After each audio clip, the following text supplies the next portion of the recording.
Hola, ¿qué tal? Bienvenido a este nuevo video donde estaremos hablando acerca de la ruta de aprendizaje o el roadmap de Backend Developer en el 2025. Si bien hablaremos de la ruta de aprendizaje, también hablaremos de las ventajas y desventajas de cada una de las opciones y así puedas tomar una decisión mucho más acertada. Así que sin más que hablar, vamos al video. Vale, ya estamos aquí en la ruta de aprendizaje de Backend Developer. Lo primero que nos recomiendan es acerca del Internet, o sea, que aprendamos acerca de cómo funciona Internet, cómo funciona HTTP, cómo funcionan los dominios, cómo funcionan los hostings, los DNS y los navegadores. Si bien en una ruta de aprendizaje backend se necesita entender cómo funcionan los navegadores por el tema de cookies y todo lo demás, capaz no hay que entrar tanto en detalle como un frontend developer, donde él sí tiene que interactuar mucho más con todas las APIs o con todo lo que conlleva entender cómo funciona un navegador. Vale, ya después de haber aprendido acerca de Internet, lo siguiente es escoger un lenguaje de programación. Yo te recomiendo ir y ver el video donde recomiendo cuáles son los mejores y peores lenguajes de programación en base a un montón de datos y analítica, y es súper interesante que te veas este video. Sin embargo, hay que entender que hay dos tipos de lenguajes de programación: los lenguajes de alto nivel y los lenguajes de bajo nivel. Lenguajes de alto nivel quiere decir que son lenguajes que no tienen tantas complicaciones porque no tienes que manejar manualmente la memoria, complicándote la vida con temas de hilos, con temas de performance. Tiene inclusive garbage collector o manejo de la basura mucho más eficiente. Si tomamos en cuenta eso, los lenguajes de alto nivel son JavaScript, Python, PHP y Ruby. Java podría tomarse como un lenguaje de nivel medio, por así decirlo, aunque también puede ser, yo lo consideraría bajo nivel. Entonces tendríamos para elegir JavaScript, Python, Ruby, PHP para un lenguaje de alto nivel, y para los lenguajes de bajo nivel tendríamos Go, Java, C# y Rust. Entonces yo lo que recomiendo es tener al menos dos lenguajes, uno de alto nivel y uno de bajo nivel. En un video, justamente en el video donde explico cómo iniciaría yo a desarrollar desde cero, explico que mi stack tecnológico, o si tuviera que empezar de cero, elegiría JavaScript y Go como lenguajes de programación, y con eso cubriría un montón de casos de uso súper importantes. Vale, ya después de haber escogido un lenguaje de programación, lo importante es que se aprendan todos los conceptos importantes del lenguaje que elijan. Entonces se aprendan desde la lógica hasta construir algo ya mucho más avanzado: clases, programación orientada a objetos, programación funcional. O sea, se aprendan toda la documentación y se lean toda la documentación de cómo crear cosas con estos lenguajes de programación. Adicionalmente, hay que especificar que hay algo muy importante. Si bien tienes que aprenderte los lenguajes de programación, cada uno de los lenguajes tienen diferentes cosas que se han construido arriba de ellos. Por lo menos en JavaScript, para crear backends se puede usar Express. Express, que es es prácticamente un framework para crear APIs de manera fácil. En Go, pues tienes la librería de HTTP-Net, que prácticamente es un framework por sí mismo. En Python tenemos todo lo que es Django, FastAPI, entre otros. En Ruby tienes Ruby on Rails y un ecosistema gigantesco para hacer desarrollo web. En Java tienes Spring Boot, que es prácticamente toda una suite de funcionalidades súper importantes para crear desarrollos en Java. En C#, pues C# de por sí solo tiene todo un conjunto de bibliotecas que pues, te permiten crear un montón de temas súper interesantes como ORMs y otras cosas adicionales, que es súper potente. En PHP tienes un montón y un montón de frameworks, por nombrarles algunos: Laravel o CodeIgniter, pero existen un montón y el más conocido pues es Laravel. Y en Rust pues es muy parecido a Go, tienes las librerías de HTTP, que son prácticamente un framework y que te permiten crear cosas de muy buen performance, la verdad. Ya de haber escogido un lenguaje de programación, lo siguiente es irnos por los sistemas de control de versiones, que en este caso pues es Git. Existen otros como Mercurian, entre otros, pero la verdad es que Git es la mejor alternativa y es la alternativa más usada actualmente. Después nos vamos a Repo Hosting Services, que entre eso tenemos GitHub, GitLab y Bitbucket. Yo la verdad recomendaría GitHub porque GitHub te permite hacer todo lo que necesitas hacer de manera fácil, y tienes inclusive Git Action para todo lo que es el CI/CD y para poder desplegar tu código a un hosting automáticamente, solamente haciendo un Git push. Posteriormente, tenemos que aprender acerca de bases de datos relacionales. Entre esto existe un montón de temas. O sea, esta documentación de por sí nos recomienda PostgreSQL, pero la verdad es que existen un montón de alternativas como MySQL, MariaDB, Microsoft SQL, Oracle SQLite. Cada una yo creo que sí es importante echarle un ojito, entender cómo funcionan, porque puede ser que dependiendo del caso de uso que vayan a crear, puede ser que una sea mejor que otra. Entonces, por darle un ejemplo, Oracle se usa más en entornos empresariales, SQLite es más para crear cosas chiquitas y portables, o sea, porque al final la base de datos es un archivo en realidad, entonces puedes crear cosas súper eficientes que necesitan tener una portabilidad mucho más fácil. En Microsoft también, Microsoft SQL va mucho más enfocado a todo el ecosistema de creación de servicios del lado de Windows o de cosas mucho más empresariales. MariaDB prácticamente es un MySQL, un MySQL, pero open source. Y MySQL pues es una de las opciones SQL muy recomendadas porque casi todos los proyectos, por no decir casi el 60% de los proyectos están hechos en MySQL, los proyectos de web, desarrollo web, ¿no? Y pues PostgreDB también es uno muy recomendado. Yo te recomendaría elegir PostgreSQL porque con él puedes hacer cualquier cosa, pero sí es importante que entiendas cada uno de estos y cuáles son sus casos de uso. Posteriormente, nos recomiendan aprender acerca de las APIs, las RESTful APIs, las JSON APIs. Existen otro tipo no de APIs, pero sí de arquitecturas, por así decirlo, como SOAP, gRPC, que es prácticamente un protocolo mucho más eficiente que HTTP, y GraphQL. Yo no solamente me quedaría yo recomendaría REST, JSON API y GraphQL, la verdad, porque a pesar de todo, GraphQL sí tiene una buena demanda laboral y sí es importante entender cómo funciona este esquema que es muy diferente en comparación de REST y SOAP. Nos recomienda aprender todo lo que es autenticación de APIs, tanto temas de JWT, de OAuth, Basic Authentication, Token Authentication, Cookie Based Auth, que creo que sí es súper importante que nos aprendamos todo esto. Todo lo que es OpenID, que es el tema de identificación mediante una capa de OAuth 2, pues es opcional, yo también lo veo opcional porque mayormente el que se le da uso es del lado del frontend, y SAML, que es todo lo que es autenticación o autorización federada, pues también yo lo dejaría estos dos como en un siguiente nivel. Posteriormente nos recomiendan irnos por caching. Yo creo que el caching o la caché, la gestión de caché del servidor es un tema que capaz deberías aprender en una segunda versión, o sea, ya después como aprenderlo, pero posterior a que aprendas ya los primeros conceptos básicos. Entonces yo lo pondría como en una etapa de aprender posteriormente, pero sí es importante entender acerca del server-side caché, lo que es Redis, que al final lo que permiten es acceder a datos mucho más eficientes en lugar de acceder a una base de datos. Tengan en cuenta que una base de datos tiene que acceder, tener búsquedas un poco más complejas, y Redis y Memcache es una base de datos Key Vault mayormente, que te da el acceso mucho más eficiente en memoria de los datos. Entonces siempre va a ser mucho más eficiente tener un patrón caché aside con un Redis o un Memcache. Existen otros como CDN, que es Content Delivery Network, o Client Side, que bueno, es caché del lado del cliente, que esto prácticamente es más enfocado al consumidor que consume un API. Posteriormente tenemos que aprender de Web Security.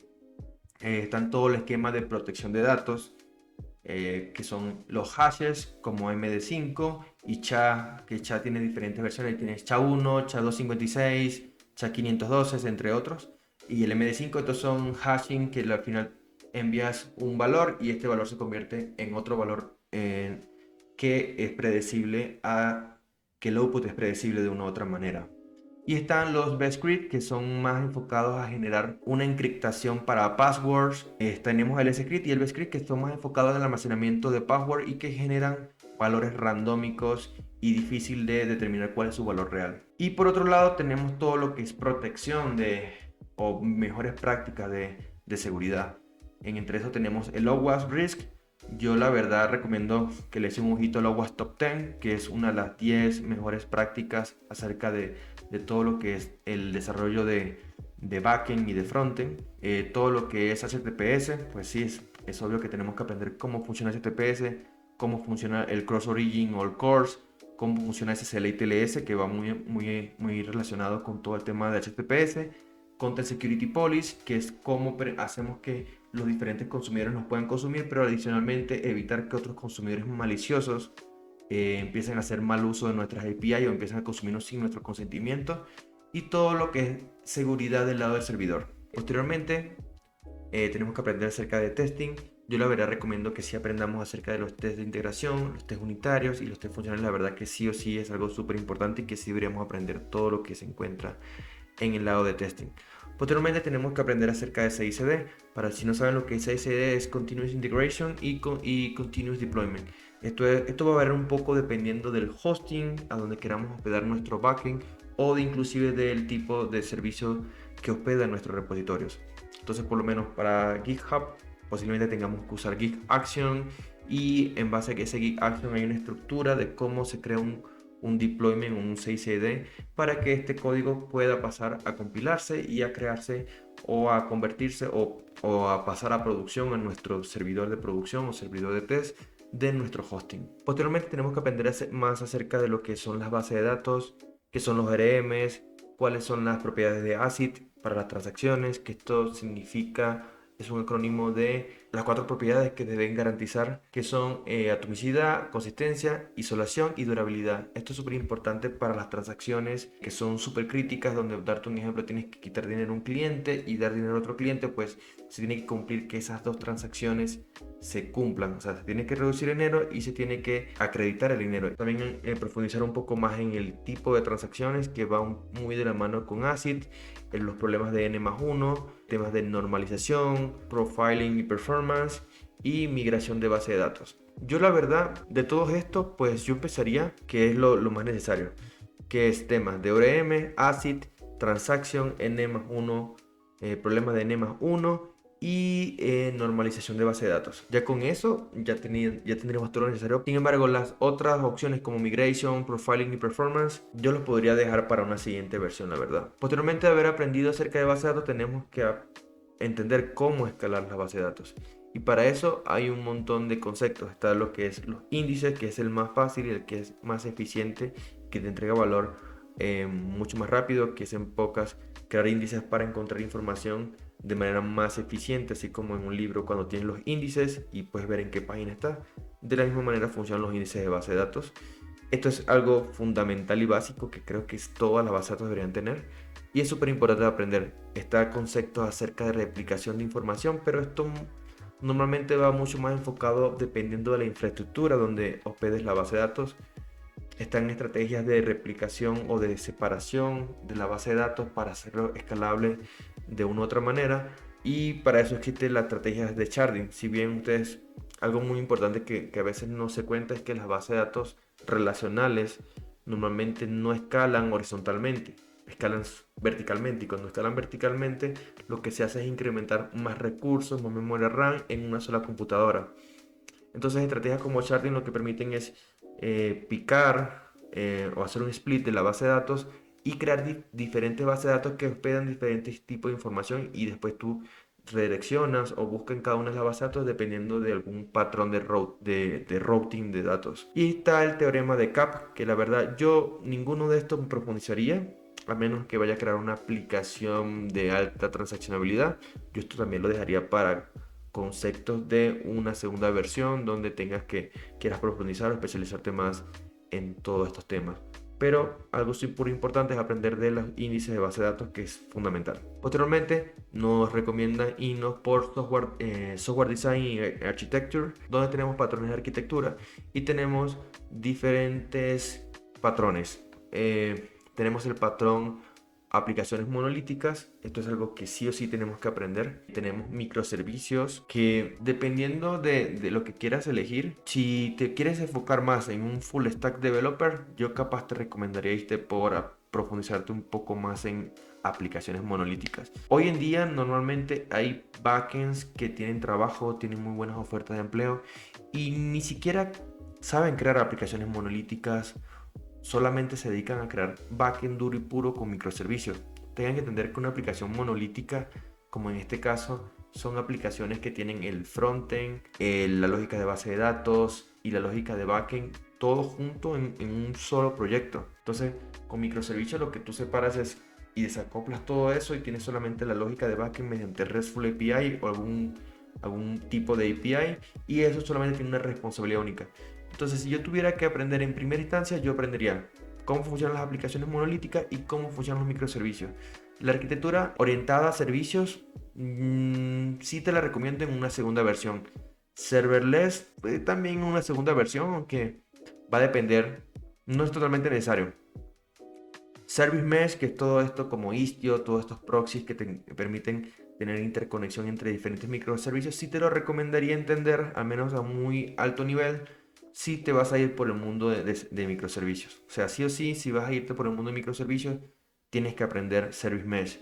Y pues el 12 Factor Apps, sí te lo recomiendo si estás también en un ecosistema de serverless o un ecosistema de Kubernetes. Pero en realidad, yo me iría, si estás empezando, me iría por Monolithic Apps de primero, aprendería cómo construir una aplicación monolítica y de allí me pasaría a aplicaciones basadas en microservicios. Posteriormente tenemos que aprender acerca de diseño y principios de desarrollo. Y entre eso tenemos un montón de patrones que tenemos que aprender, como Gang of Four, Design Pattern, donde es un conjunto de patrones, aproximadamente unos 23 patrones de diseño, si mal no recuerdo, que son súper importantes que te los leas y te los aprendas todos prácticamente, profundices mucho en esto, porque en este punto de la vida es donde vas a empezar a tomar nivel como desarrollador de software. Entonces tienes que profundizar en crear muy buen código de calidad, o un código de muy buena calidad, la verdad. Posteriormente, acerca de Domain Drive Design, que es DDD, que es prácticamente una manera de organizar la lógica de tu programa o de tu desarrollos.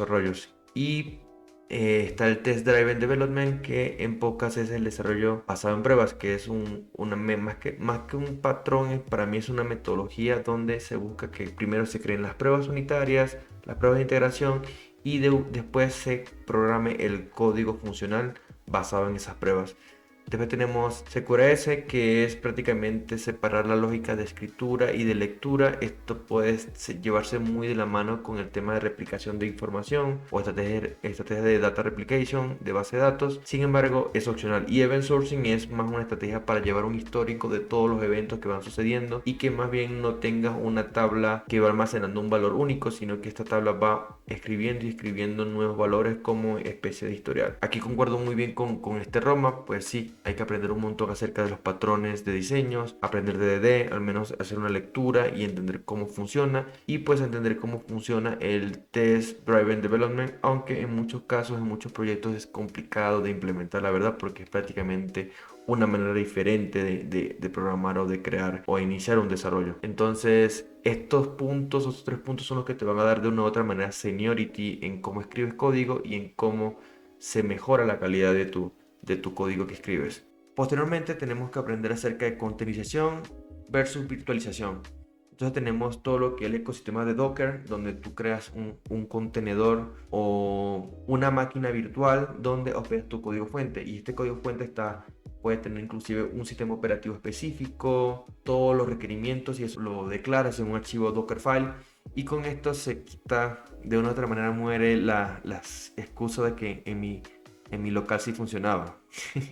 Entonces aquí ya con Docker lo que vas a crear es una instancia con unos recursos, con un sistema operativo específico, con una versión específica, con diferentes requerimientos específicos que lo vas a poder construir y montar en cualquier otra computadora. Posteriormente tienes que aprender acerca de Kubernetes. Yo la verdad no entraría muy a profundidad en Kubernetes. Yo lo tomaría como las primeras bases, cómo crear un chart, cómo montar un minikube, cómo montar un ecosistema súper básico de Kubernetes, y va a depender mucho de qué es lo que tú quieras hacer con tu carrera profesional. Si en este momento de la historia posiblemente quieres enfocarte más a DevOps, pues yo sí te diría métete a Kubernetes de lleno.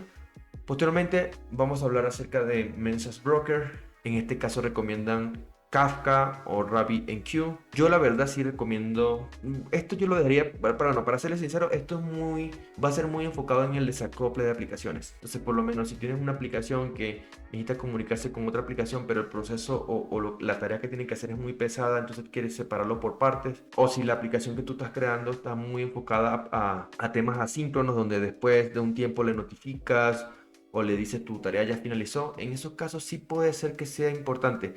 Pero para como una ruta de aprendizaje, yo la verdad le veo como una segunda versión también. Y en mi caso yo recomendaría Kafka o RabbitMQ, aunque hay un montón de otras soluciones, inclusive basadas en la nube. Por lo menos AWS, Azure, GCP tienen sus propias soluciones que pueden variar un poco de estos dos que están aquí, que son los más conocidos. Bueno, Search Engines dicen que podemos aprender acerca de Elasticsearch o Source.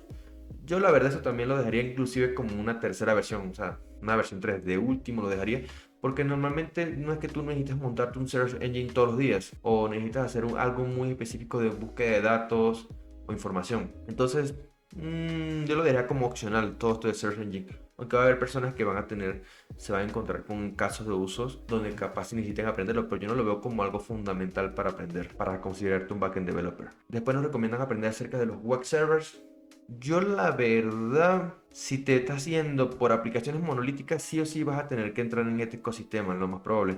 O si elegiste un lenguaje como PHP aquí al inicio, pues sí o sí tienes que adentrarte a esto mucho antes. Donde nos recomiendan aprender acerca de los web services tradicionales como NGX, Apache, Kadi o IIS. Pero yo la verdad sí recomiendo NGX, y cuando estás entrando en el mundo de Kubernetes, NGX al final es el que se usa en muchas cosas de Kubernetes, por lo menos en el Service Mesh o en el Istio, al final es un NGX por abajo, o sea, es un proxy por abajo de NGX. Esto puede servirnos para crear proxies, para crear enrutamientos o crear balanceadores de cargas de manera sencilla y a nivel de código. Posteriormente nos solicitan aprender acerca de Real Data o Real Time Data, donde nos especifican o nos recomiendan aprender acerca de Server Send Events, WebSocket, Long Polling y Short Polling. Estas son estrategias de comunicación en tiempo real, donde un long polling lo que quiere decir es que cada cierto tiempo tú estás enviando una petición y actualizando tu información. WebSocket puede ser una capa en tiempo real, un socket en tiempo real. Y pues yo la verdad sí recomiendo aprenderlos. Sí es importante que aprendan de estos. Posteriormente aquí nos dicen que aprendamos GraphQL. Esto es súper extraño porque aquí al inicio decían que era opcional. Yo la verdad sí lo veía desde un inicio que era totalmente necesario. Pero obviamente aprendiendo primero RESTful API, JSON API y después GraphQL. Aquí nos dicen que aprendamos GraphQL y posteriormente acerca de bases de datos no SQL.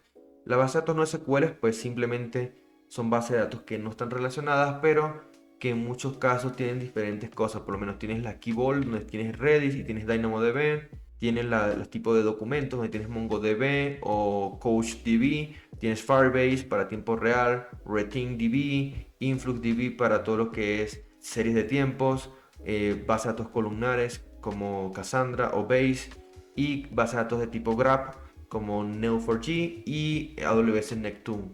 Entonces yo si tuviera que aprender, yo aprendería Redis y MongoDB. La verdad que estos son los más conocidos de la industria. Pero sí, con MongoDB y con Redis puedes montar siendo agnóstico al tipo de nube que tengas. Pero sí es importante que le eches un ojito a todas estas bases de datos y aprendas al menos en qué consisten estos tipos de bases de datos. Posteriormente nos dicen que aprendamos cómo construir en escala, cómo aprender estrategias de migración. Existen un montón de estrategias de migración, inclusive hay patrones de migración como Strangerfig o migraciones por parte, donde vas quitando pedacitos y pedacitos de una aplicación y lo vas desacoplando y lo vas construyendo en un nuevo sistema. Tipos de escalamiento, cuando hablamos de escalamiento vertical, horizontal. Escalamiento horizontal es cuando vas creando muchas máquinas, no importa el tamaño, pero creas muchas máquinas inclusive en diferentes regiones y tienes toda la aplicación de una u otra manera descentralizada. O está el escalamiento vertical, que como les comentaba, que las bases de datos normalmente, las bases de datos relacionales normalmente escalan verticalmente porque tiene estado. Entonces ese estado está en la memoria RAM, y al estar en la memoria RAM no puedes desacoplarlo y crear muchas instancias. O sea, la escritura tienes que estar en una sola máquina donde tienes que tener mucha memoria RAM y mucho disco para almacenar como base de datos primaria. Entonces ese escalamiento vertical es una sola computadora que crece en recursos, mientras que horizontalmente son muchas máquinas. Nos dicen estrategias de mitigación. Estos son para evitar desastres o problemas que puedan afectar nuestra aplicación, como el trolling. El trolling, todo este tema de read limit. Secret Breaker, que es en pocas un cortocircuito donde tienes tienes un servicio backend que consume otra API y esa API está caída, pues se abre y ya no deja que tú envíes más peticiones para dejar que el otro servicio que está caído pueda levantarse y ahí nuevamente se vuelve a establecer la conexión. Yo creo que todas estas son importantes aprender. Y pues nos dicen aprender acerca de observabilidad, cómo saber cuando tu servicio está caído. Esto varía un montón dependiendo de dónde tú hospedes tu backend. Si aprendes acerca de AWS, pues ahí la observabilidad es diferente. Si es en Azure, si es en GCP, si es en Kubernetes propio, pues va a variar un montón. Y pues con la observabilidad, pues también tenemos temas de monitoreo, telemetría e instrumentación que son súper importantes para saber y estar analizando constantemente tu aplicación. Nos dicen posteriormente que aprendamos conceptos básicos de infraestructura. Esto puede variar un montón dependiendo de dónde te quieras especializar, como en el caso de Kubernetes. Si quieres especializarte más por el mundo de DevOps, pues yo sí te digo que le metas un poquito ahí a conocimientos de infraestructuras como GCP, Azure, AWS, entre otros. Si quieres irte por el mundo de full stack, que estos son los siguientes caminos, pues con un conocimiento básico de los servicios de hospedamiento de archivos estáticos, de un poquito de serverless, un poquito de máquinas virtuales, con conocimiento súper básico, pues ya puedes pasarte a full stack sin ningún problema. Y pues eso ha sido todo en este video. La verdad que cada semana, cada fin de semana estaré subiendo un nuevo video. Entonces suscríbete a mi canal para que no te pierdas ninguno del contenido que estaré subiendo, porque la verdad que se vienen cosas súper interesantes en el canal. Así que sin más que decir, nos vemos en el próximo video. Chao, chao.